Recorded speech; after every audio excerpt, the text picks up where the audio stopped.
የፋኖ ታጣቂዎች ወደ ደብረ ታቦር ከተማ መግባታቸውን ተከትሎ በአካባቢው ከፍተኛ ውጥረት ነግሷል።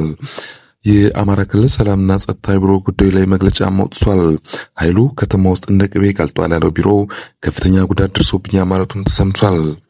በከተማው ያለው ወቅታዊ ሁኔታና የሁለቱም ወገን መግለጫ በዝርዝር እናቀርባለን። እስከ ቪዲዮ መጨረሻ አብራችን ቆዩ። የአማራ ክልል ሰላምና ጸጥታ ቢሮ በወጣው አስቸኳይ መግለጫ የፋኖ ታጣቂዎች በደብረ ታቦር ከተማ መግባታቸውን አረጋግጧል። ቢሮው የፋኖ ታጣቂ ኃይል ተላላኪ ጽንፈኛ ሲል በመግለጽ በኃይሉ ላይ ከፍተኛ ድል ማግኘቱና ኃይሉ እየተቀጠቀጠ እንደሚገኝም አስታውቋል።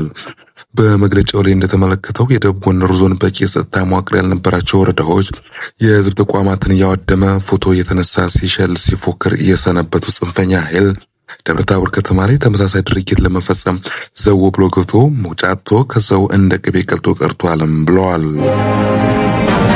መግለጫው አክሎም ይህ ኃይል በአሁኑ ሰዓት በርካታ አስክሬንና ቁስለኛ እየጎተተ መፈርጠጥ መጀመሩንም ገልጿል። የክልሉ ሰላምና ጸጥታ ቢሮ መግለጫውን ቀጥሎም በደረሰበት ያልተጠበቀ ምትና ባስተናገደው ከባድ ኪሳራ ተበሳጭቶ የኮራውን የደብረ ታቦር ከተማ የህዝብ ሱቅ ሰብሮ ሀብትና ንብረት ዘርፎ የህዝብ መገልገያ ተቋማትን በማቃጠል እግሬ አውጪ ብሎ እየፈረጠጠም ይገኛል ሲልም ኮንነዋል። በአሁኑ ሰዓት በከተማው ያለው የጸጥታ ሁኔታ ለማረጋጋት የመንግስት የጸጥታ ኃይሎች እየሰሩ እንደሚገኙ ተናግሯል። ይህ ዜና እስከተጠናከረበት ጊዜ ድረስ ከፋኖ በኩል የተሰጠ ምንም ምላሽ የለም። በሌላ በኩል አቶ ጣይር መሐመድ ፋኖ የተባለው የታጠቀ ኃይል በአማራ ክልል እያደረሰ ያለው እንቅስቃሴ ህዝብን በደል ከመታገል ይልቅ የአካባቢውን መሰረተ ልማት ማውደም ላይ ያተኮረ ነው ሲሉም ከሰዋል።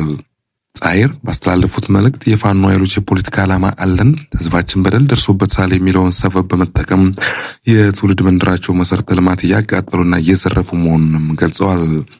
የራሱን ትውልድ መንደር አቃጥሎ ይሞቅ አካል እንዴት ፖለቲካ ዓላማ ይኖረዋል ሲሉም ጠይቀዋል። የኃይሉን ስነ ምግባር በተመለከተ አስተያየት ሰጪዎቹ ጥሻ እየተሸሸገ ኬላ ከመዝረፍ የማይዝል ሲሉ የገለጹ ሲሆን ከመከላከያ ሰራዊት የተለቀቁ አካባቢዎችን ተቆጣጠር ያለው ብሎ በፎከራም በ24 ውስጥ ቦታውን ጥሎ እንደሚሰወርም ተናግረዋል። የድርጅት ግን ከፍተኛ የሆነ ንብረት ውድመት እያደረሰ መሆኑንም አስገንዝበዋል። በመጨረሻም የፋኖ ኃይል እንቅስቃሴ ከሀገር ክደት ጋር በማነጻጸር አያቶቻችን አድዋ ላይ የዘመቱን አኩሪ ታሪክ እንዳለው ሁሉም በአሁኑ ወቅትም በግብጽ በሻዕቢያና በወያኔ ተላላኪ በሀገር ላይ የሚሰሩ ባንዳነትም ታሪክም መዝገብ ላይ እንደሚሰፍር ጣይር መሐመድ ማስጠንቀቂያ ማለት አስተላልፈዋል።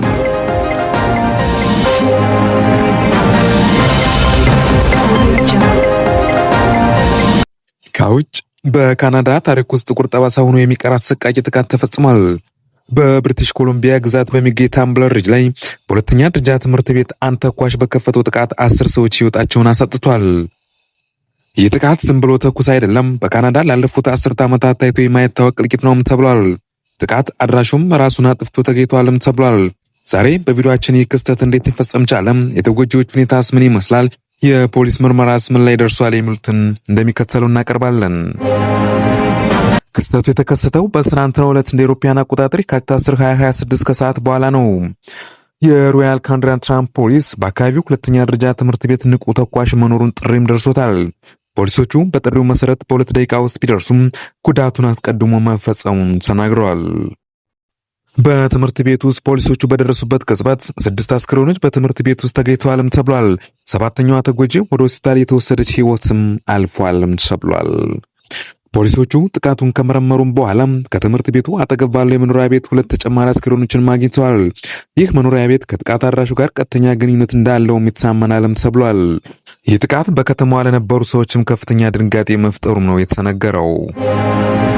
የሟቾች ቁጥር 10 መድረሱ መላው ካናዳውያንን በእጅጉ ያሳዘነ ጉዳይም ሆኗል። በአጠቃላይ ከ25 እስከ 27 የሚደርሱ ሰዎችም ቆስለዋል። አብዛኞቹ ቀላል ጉዳት ቢደርስባቸውም 2 ሰዎች በጠና ቆስለው ወደ ሆስፒታል መወሰዳቸውም ተገልጿል። የከተማዋ ከንቲባ ዳሪ ክራውካ ከተማዋ የምትታወቀው ትልቅ ቤተሰብ በመሆኗ የሟችን እንደሚያውቋቸው በመግለጽ ይህ እጅግ ልብ የሚሰብር መሆኑንም ተናግረዋል። ስለ ጥቃቱ አድራሽ ብዙ ጥያቄዎችም አሉ። ተኳሿ በቦታዋ ላይ ራሷን በጥይት አጥፍታም ተገኝታለችም ተብሏል። ተኳሿ በለበሰችው ቀሚስና ቡናማ ጸጉሯ የምትታወቅ ሴት ነች። ስሟ ገና ይፋም አልሆነም ብሏል። ፖሊሶች እስካሁን ስለ ጥቃቱ አነሳሽ ወይም ሞቲቭ ምንም አልተናገሩም። ነገር ግን ምርመራው በጥልቀትም እየተካሄደ መሆኑን ዘገባው ያሳያል። የጠቅላይ ሚኒስትር ማካርኒ ትዕይንቱን እጅግ አሳዛኝ መሆኑን በመግለጽ በፌዴራል ባንዲራዎች ለ7 ቀናት በግማሽ እንዲወርዱ ማዘዋል።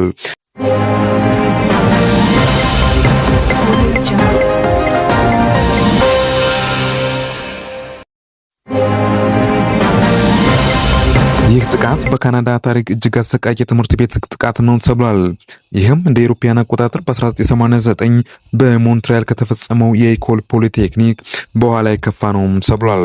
የከተማዋ ትምህርት ቤት ለቀሪው ሳምንት እንዲዘጋም ተደርጓል እና ለተማሪዎችና ለቤተሰቦች የስነ ልቦና ድጋፍም ይሰጣልም ተብሏል። በካናዳ የተከሰተው የአሳዛኝ ክስተት የሰላምና የጸጥታ ዋጋ የሚያስታውስ ነው። ስለ ሁኔታው ተጨማሪ መረጃ ሲኖር ቻናላችን በቀጥታ ዘገባዎችን ይዞላችሁ ይመጣል። ቪዲዮውን ከወደዳችሁት ላይክ እና ሼር አድርጉት። ስለ ጉዳዩ ያላችሁን አስተያየት በኮሜንት አጋሩን። በቀጣይ እስከምንገናኝ ቸር ቆዩን።